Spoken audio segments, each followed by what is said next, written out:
Nayarit. Son los amos de la Sierra Pariente. ¡Eso!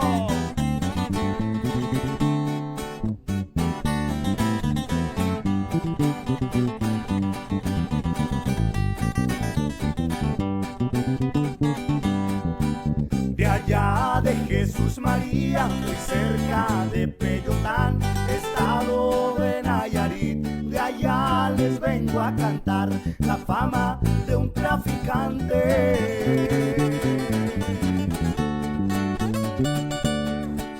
que no han podido agarrar.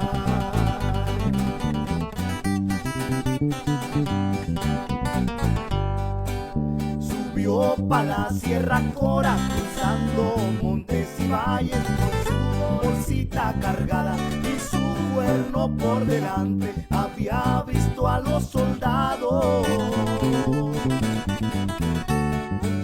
a su gente va a avisarle.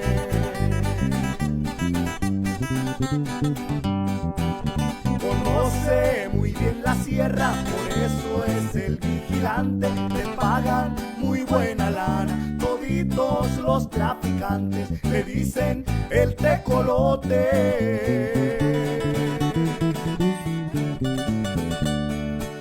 Su nombre nadie lo sabe.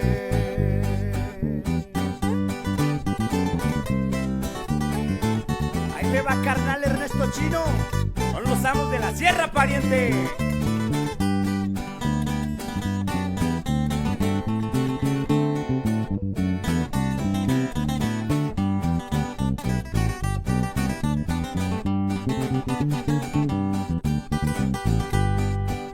El Cora es muy aguzado, cuida muy bien su cuero, le gusta tomar cerveza al lado de un pistolero allá por Ruiz Nayarit. Se encuentra su abrevadero.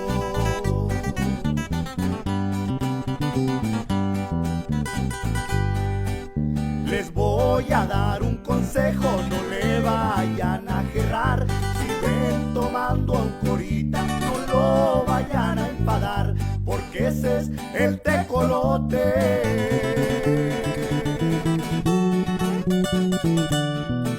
La van a pasar muy mal.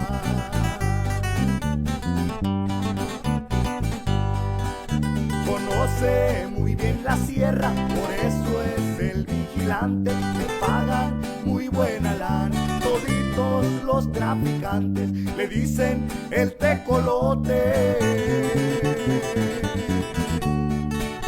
Su nombre nadie lo sabe.